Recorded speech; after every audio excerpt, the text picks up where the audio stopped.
All right. Hey, my name's Brad Osborne, and you've reached Lunch Break with ATI. And today we're excited to have our guest, Rolly Maines, who's helping who's helping us pull together the music side of this upcoming ATI Lab Series production this Saturday at the Carmel Clay Public Library. 2:00. 2 o'clock. That's right, and it's free. And we'd like you to go to Eventbrite, but truthfully, if you show up at 2 o'clock, we're going to let you in because it's a fabulous opportunity to be a part of the development process of plays and musicals. And this one that we have. I was going to say Super Cooper, but it's Keenan Gets the Wiggles. And where the Cooper came was it was a book written about this Keenan Cooper. And would you like to tell us more about the storyline? Well, the book itself is called Sometimes I Get the Wiggles, which is written by Andy Cooper, who's Kennan's mom. And basically, it is about a kid with epilepsy. Uh-huh. Now, Cannon himself has had a pretty rough go of it. He had pretty severe. There's a disease he had. I'm not sure what it's called, but he's functionally sort of he needs help all the time, and it's because he had epilepsy very early on, like when he was 5 or something like that. So our show sort of takes a riff on that, and it's based on the idea of one line that she had in her show, or in her book, something to the effect of becoming superhero, of epileptic superheroes or something like that, which inspired Chapman, Shields, and Gavin Drew to come together and write a musical about it. And then they talked to me. I've worked with Gavin in Fort Wayne and became the composer. Fantastic. So it is about this kid that becomes he learns how to become a superhero and face his fears. It's also about his mom and how it's raising a child like that, how difficult it is for her, and then the the society around and how difficult it can be living in a world like that. So it's got a lot of layers to it. Wow, I'm truly looking forward to it this weekend. Yeah. What? Now you mentioned you were familiar with the folks that wrote the play, Right. from as using the book as their foundation. Now, how did it walk us through the point of how did you capture music, create music? How did that evolve, Rolly? Well, I do a lot of musical theater, so I kind of know how it goes, in terms of how the music fits inside of a show and what it does and the thing. And the thing that I love about music in musical theater is the emotion that it has. It's this very connected, very dramatic. So it can be happy, it can be sad, it can be all the things, right? So I'm very familiar with that. Like I mentioned earlier to you off camera, I was a jingle writer, so I just kind of know how to write melodies and things like that. I'm not particularly good at lyrics. And so what they did was they said, hey, we're doing the show, and Gavin sent me a couple of song ideas, and then I rewrote a lot of them and turned into a lyricist overnight. And this was probably maybe 2 or 3 years ago that we started this, and it was originally going to be a 30-minute kind of show for kids to see in schools. And then as we kind of progressed, I think it was Chapman who thought it would be better as a full-length musical. So just recently I started writing more songs for the show, and then we have probably about 14 songs in the show. 14? Yeah. I just wrote one this morning. Wow. Yes. It's going to be great. We just keep writing stuff. I told them I'm not writing anymore. Okay. So we're taking this, and we're doing it this weekend, obviously, as a preview, basically, to get feedback from people. And then in June, I'm doing it in Oklahoma, which is where Chapman and the Coopers are from, Bristow, and it's near Tulsa. A great theater there, and I'd worked with Chapman in Fort Wayne on the producers, and then he wanted me to music direct one of the shows there this summer, and it just turns out that they just decided to do this show. Okay. So are they doing this as the full costume yeah, show? fully staged. Okay. So that's why this is so important.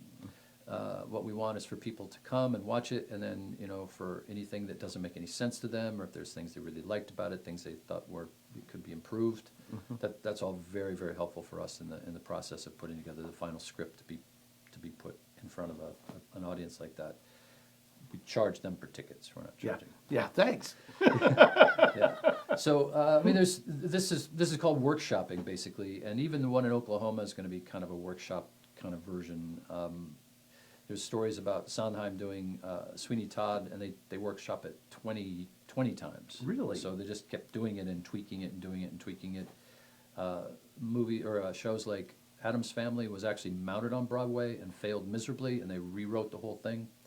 And then the show that everybody knows now is the one that was on tour. It's very, very different than the other one. Really? So this is it's a very fluid kind of thing, which is fun. But like I said, writing a song today was because we did a read-through yesterday, and the guys said, we need a song to open the second act. So we moved the song from the first that we had, and we moved that somewhere else, and then we added a new song at the beginning of that second act.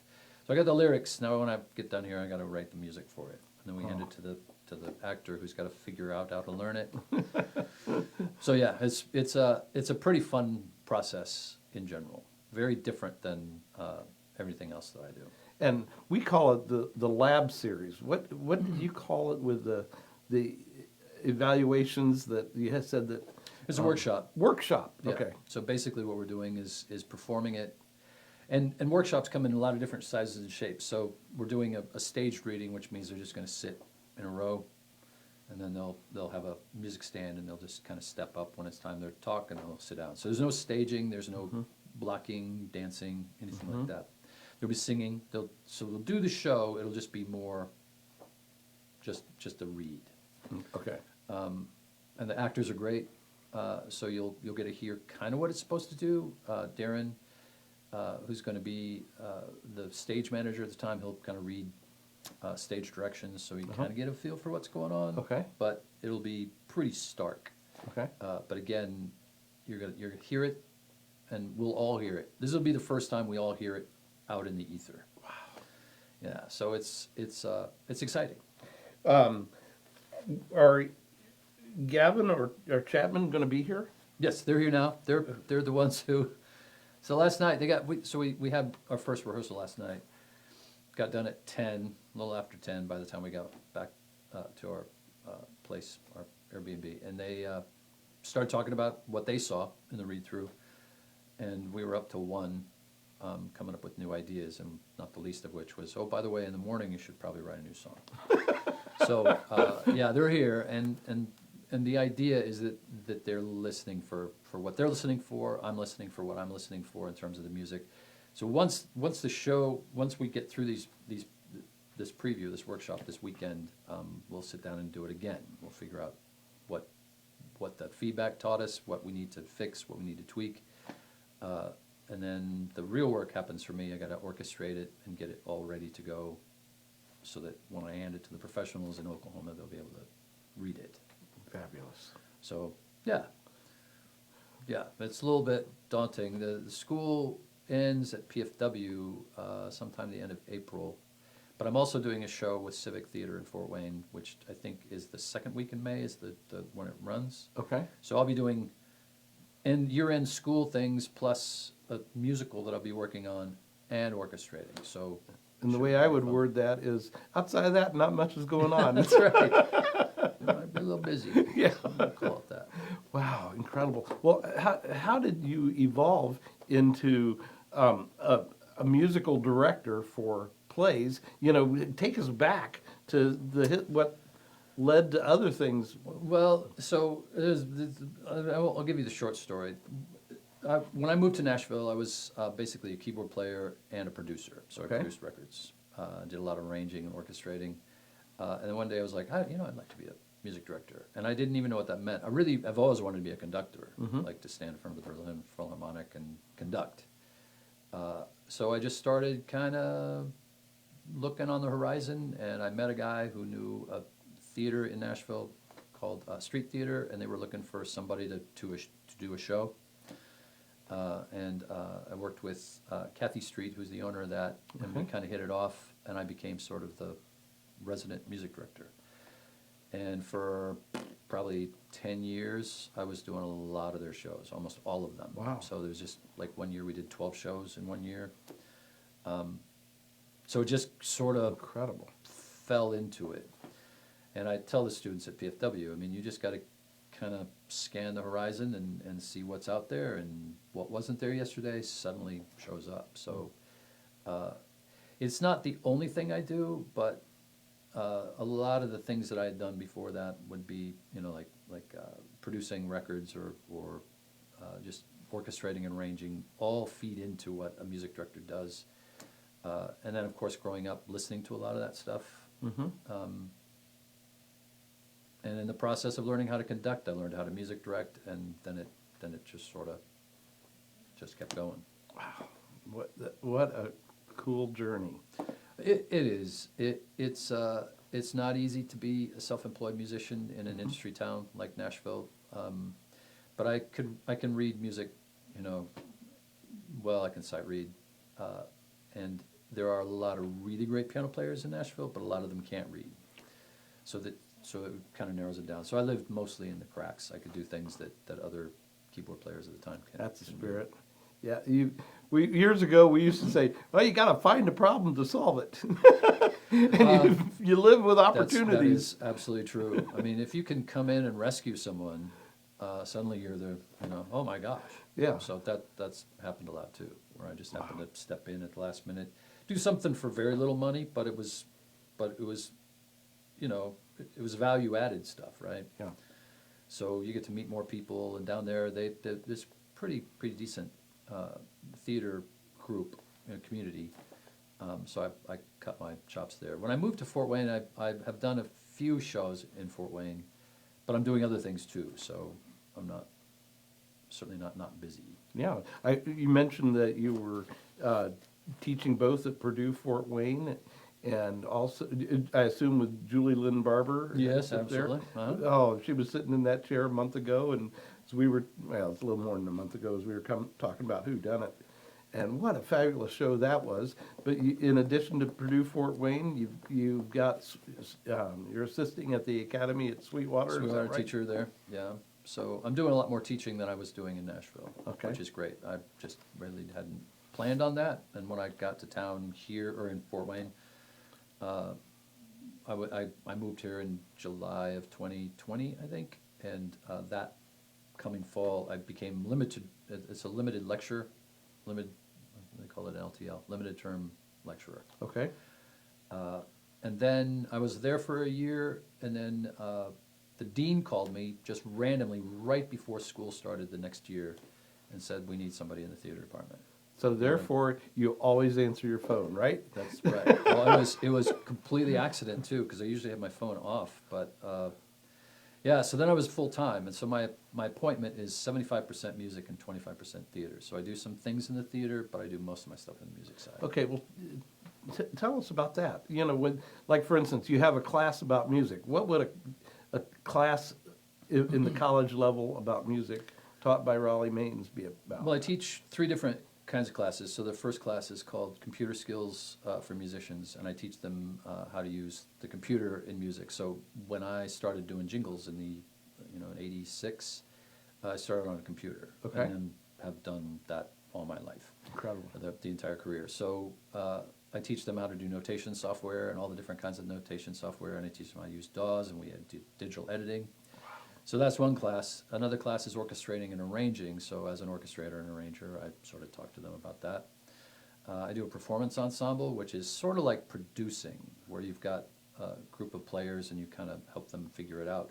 But the teaching component isn't me teaching them how to play, it's me teaching them how to teach others to play, because they're going to be producers. Right. And there's another one in there somewhere that I teach.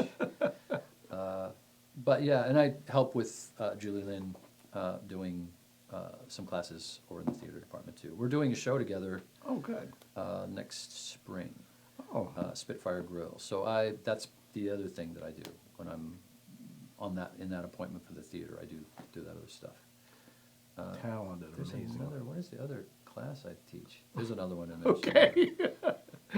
Oh, well, personally, I loved being the teacher. I was a realtor for 46 years, and I really wanted to go into education, but I figured that out in my second year of college, and they told me that I'd have to stay 5, and that was an era where nobody did 5 years in college. So I got in real estate and became a teacher of real estate practices for 40 years. Yeah, so I was pretty fortunate. I don't have a master's degree. I have a year at Cincinnati, and they're on a quarterly thing, so I have Right. quite a few credits in my master's degree, which was in piano at Cincinnati. That counts. So I don't have a master's degree. I can't really be a tenured professor because I don't have a doctorate degree, but Right. I have enough credits that I can teach full time. Okay. When I was in Nashville, Belmont had a different sort of what do I say, a requirement, and so I couldn't teach there. So that's kind of the beauty of having moved to Fort Wayne Yeah. to be able to do that. Fantastic. But yeah, teaching at the university level is exactly what I enjoy doing. Oh, It's- fabulous.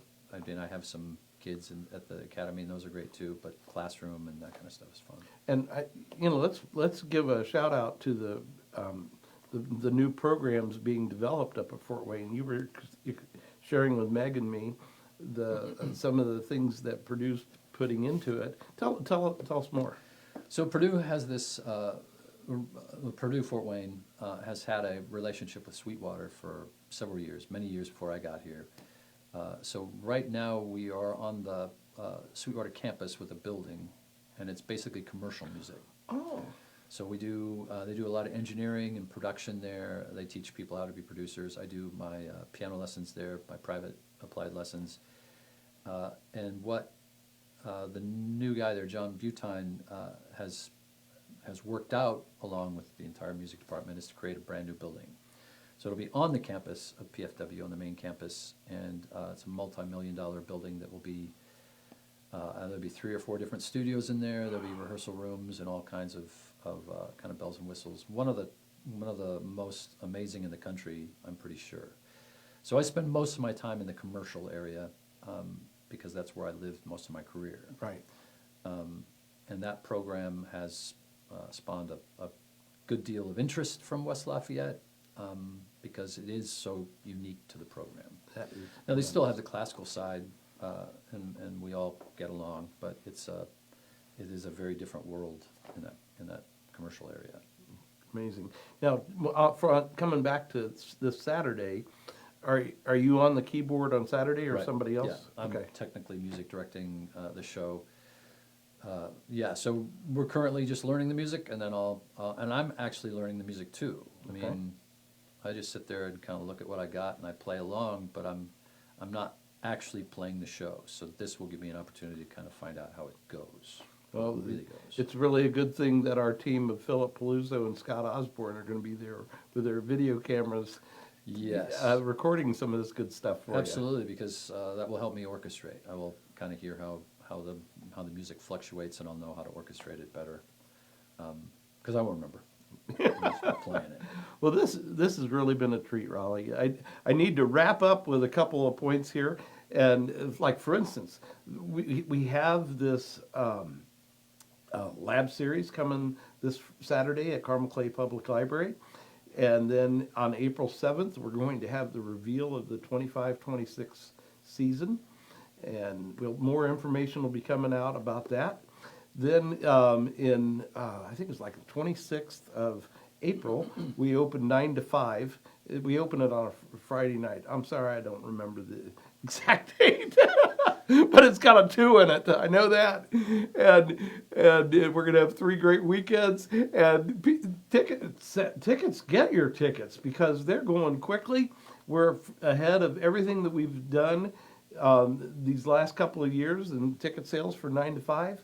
Then on June 5th, we have the ATI Gala. It's the first annual ATI Gala. And then we open with Titanic the Musical on the 20th and 21st of June. So we've got so much great stuff going on at ATI, and it's all gets continued because we bring in tremendous talent like Rolly, and we've had Broadway in Your Backyard. These people are actors with experience, and they create an environment and they create a retreat from real life for just a little while, and it is absolutely incredible to be a part of this. So I hope that you dial into some of these great opportunities. Hope to meet you on Saturday. Raleigh, thank you very much for joining me. Thank you. And we'll see you next week. This has been Lunch Break with ATI, and hope you have a great week.